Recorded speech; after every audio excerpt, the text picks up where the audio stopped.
Hi, this is my video review for Tenra Bansho. Tenra Bansho is a Japanese RPG. It's all about those crazy action-packed battles that you can see in anime and manga and Japanese action movies. It's a pretty amazing game. It's very hard to define, but it's also very simple to play once you get the hang of the rules and the setting. First of all, let's talk about its genre. It's a complex genre because it has elements of cyberpunk, of steampunk, of transhumanism, of high fantasy. There's a lot of things in there. It's like a big cooking pot filled with all those cool things that make a setting exciting and intriguing. It's you can also get a clear picture of what this setting is all about by remembering those anime classics such as Basilisk, Ninja Scroll, Ninja Resurrection, Samurai 7. It's all about those over-the-top fights and dramatic moments with romance and danger. There are so many ways you can play this game. Well, let me talk about the PDF first. It's actually a pack that contains 4 PDF files. 2 of them are printer-friendly PDFs, the rule book and the world book or the setting book, and they're pretty handy because they are pretty easy on the ink for your printer, and you can easily read it on your tablet without your tablet having a heart attack because of the loading times. And it also includes the full color illustration rulebook and world book, but those are a bit too heavy for to reference in an emergency or if you need them really quick. Let me show you a bit of the art. First of all, let me read you something that I find really, I don't know, very moving. It's like a sort of like a haiku. I'm not expert in those things, but it looks like a haiku. And it says, dedicated to Gary Gygax and Dave Arneson, this RPG culture, which you bore, has evolved so far in this eastern frontier. That's pretty awesome. And the world book and the rule book are scattered with all these cool anime cutscenes and kind of like manga. There are a lot of full color images showing a bit of the drama of Tenra Bansho. Let me find you a bit of a cooler image. So we have like a winged, almost look like a winged samurai here.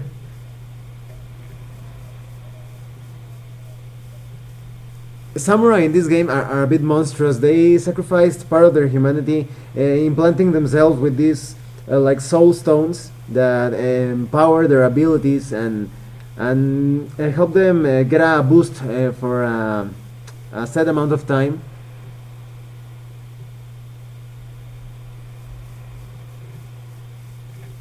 You can also expect to see a lot of men and women dressed in pretty exotic fashion. For example, you have this guy here and this woman over here. Oh, let me show you an image I think is really cool. Let me see if I can find it, because as I told you, this thing takes a lot of loading time. There are also some pretty cool mechs. They're not called mechs in this game. They're called Yoroi armor.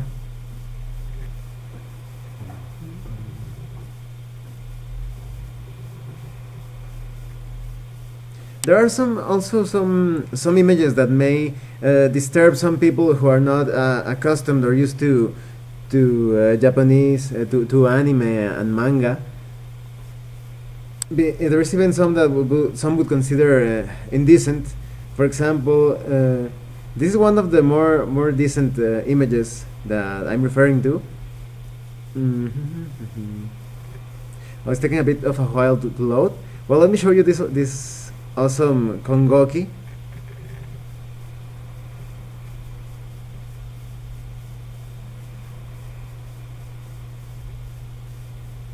Ah, here it is. Here's the image I was telling you about. So some are a bit suggestive on the sexual side.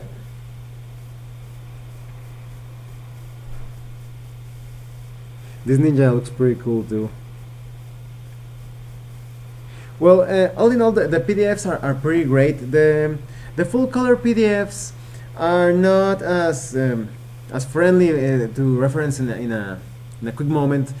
But the printer friendly ones are pretty easy to navigate. They come with hyperlinks and a virtual table of contents. However, there are some a bit like typos or a bit of mistakes in some parts of the PDF. There are nothing major that will confuse you when you're trying to understand the rules, but it's a bit bothersome to see some spaces between, for example, the word fight, you have F and then IGHT. So it's a bit bothersome to see so many typos sometimes, but it's a 4 PDF package, so I'm not really complaining. Well, let's talk a bit about the rules first. When you start reading the rules, you get the feeling that it's a really complex game and that you're going to get a headache because it's so hard to understand. But once you get a good grasp of the rules, you notice that it's actually a very simple system. First of all, it's more about interpretation and role playing more than gaming. The important thing is that you create a character and you know its motivations, his fates, because in this game, fate and destiny plays a huge part.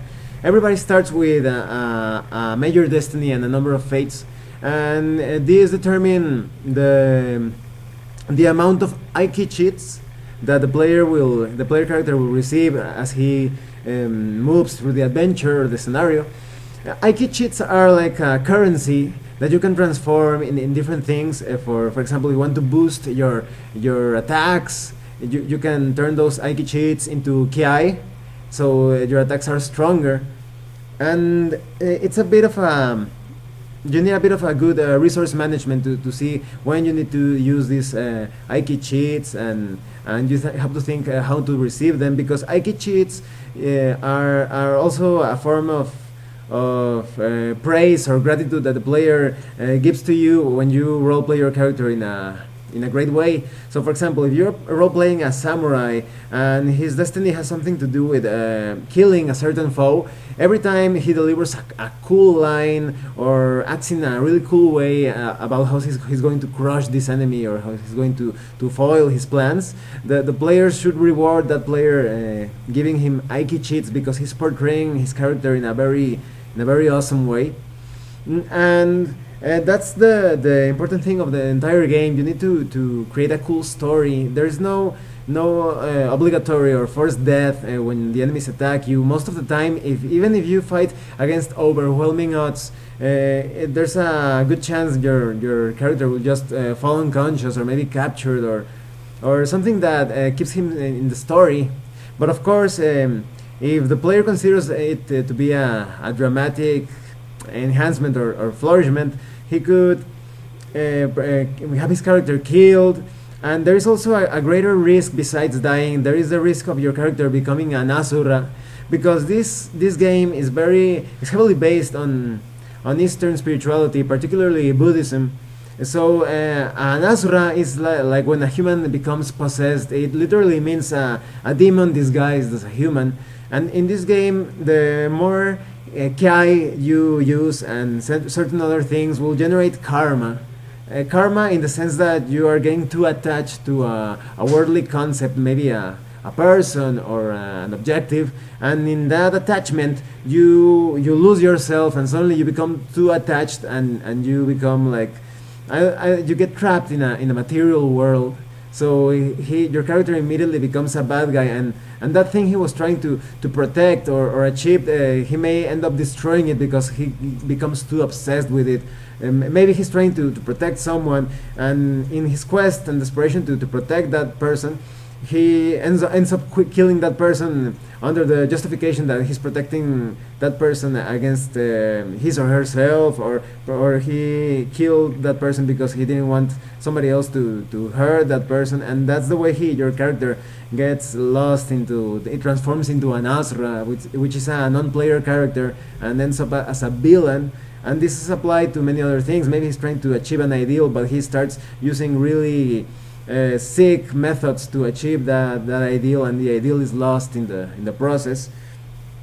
And so this game is mostly about portraying characters, but it also has a really cool combat system, because you can play a lot of amazing characters in this game. You can play as a samurai, as I told you, with gems all over his body, enhancing his every attack. He feels like, kind of like the Hulk with a katana.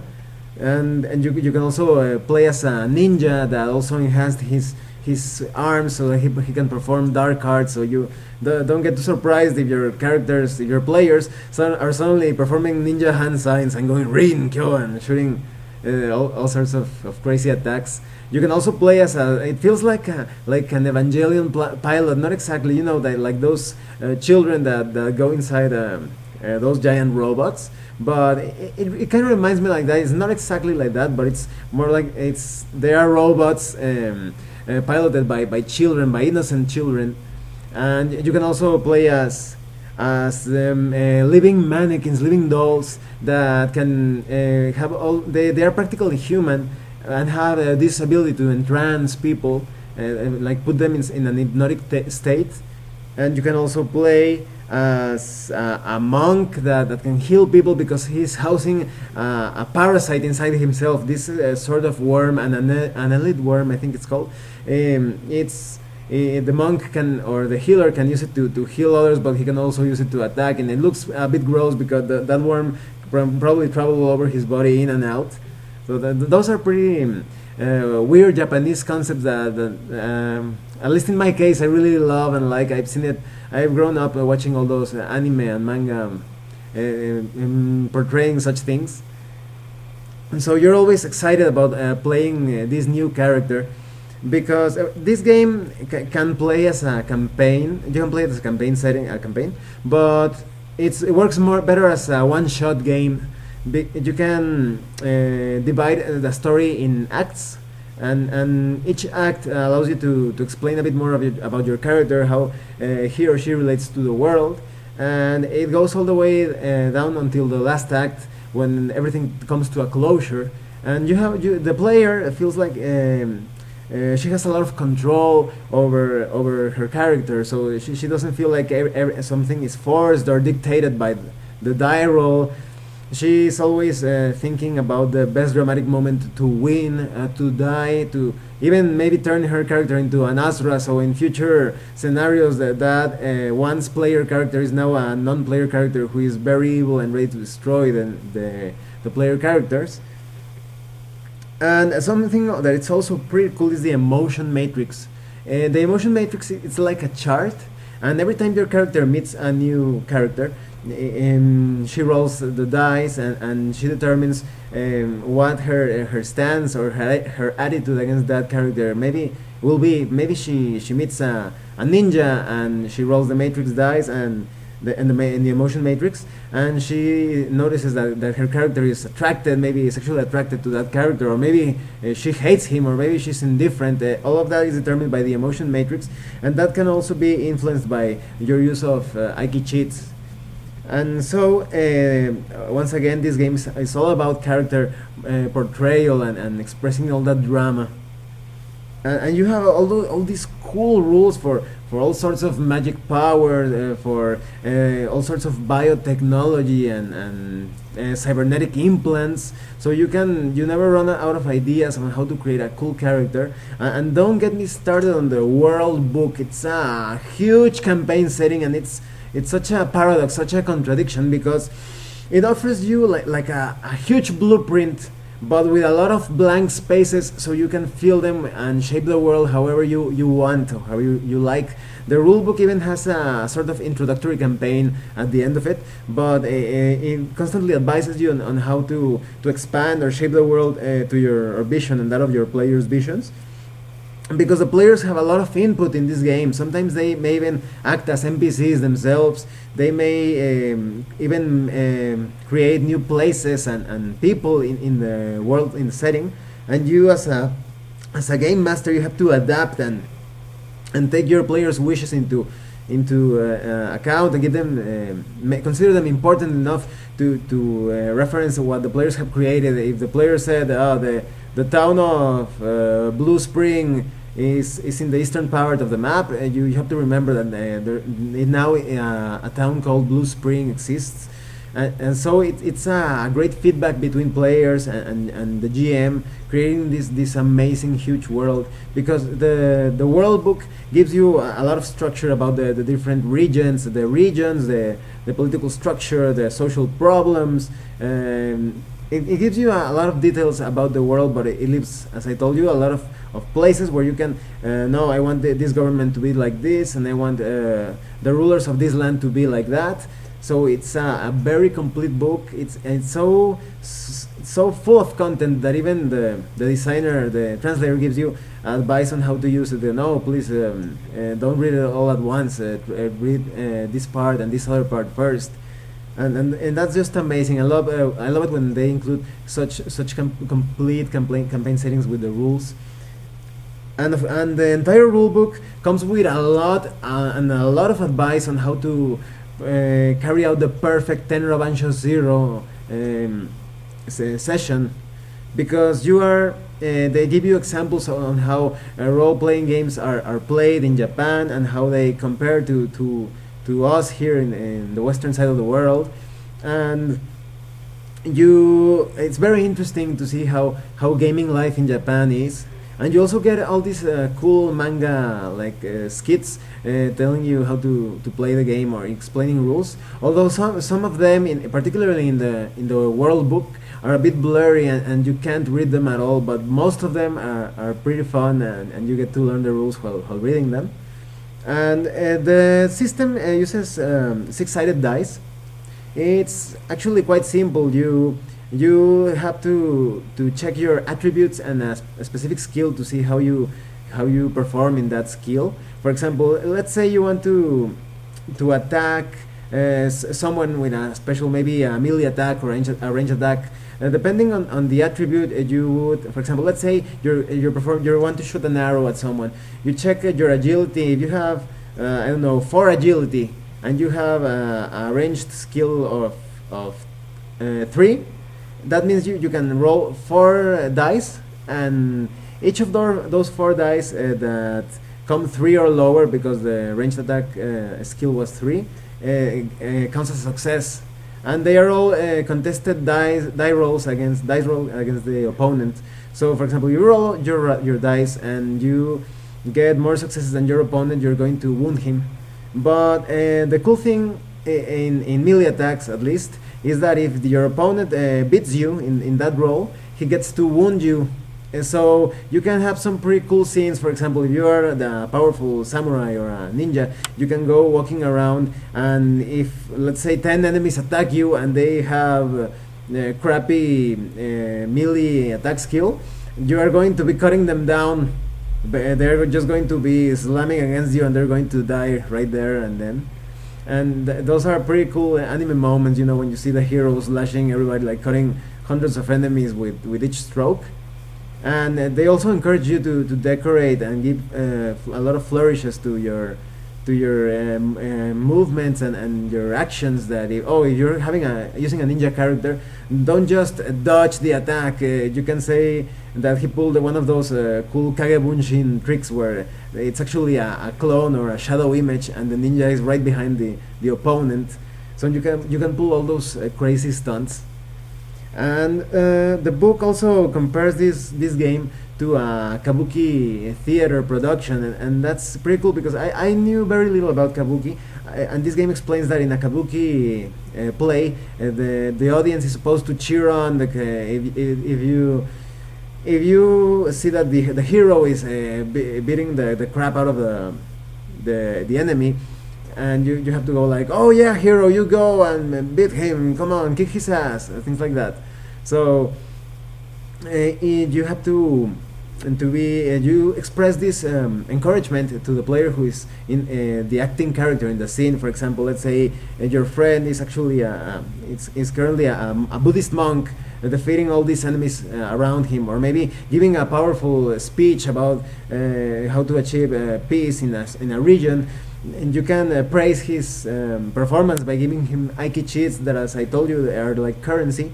So the player it becomes like a kabuki actor effectively, and he starts feeling encouraged to keep all that over the top acting. And so all in all, this game it seems pretty overwhelming at first, because you have all these options on how to create a character. You have this huge world, and you need to learn a bit about it so you can interact with it.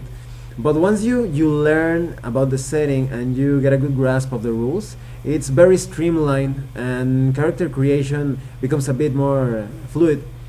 I think that's the most difficult part of the game, creating a good character, because not only do you have to shape his or her particular psychology and the goals, you also have to think how it's going to affect how it makes coherence with the rules, choosing the appropriate skills and powers.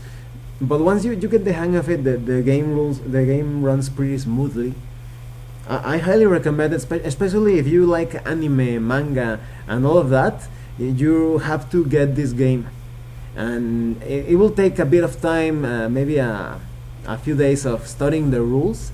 But once you get them, you are going to live all those crazy adventures and acting really over the top and exaggerated, like in those anime, like the character going when he's hurt, or maybe screaming when he attacks and all that.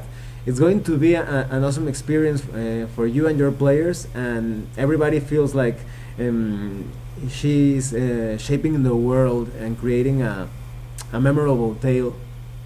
Well, thanks for watching my review. If you have any comments, please write them down and I will read them. See you later.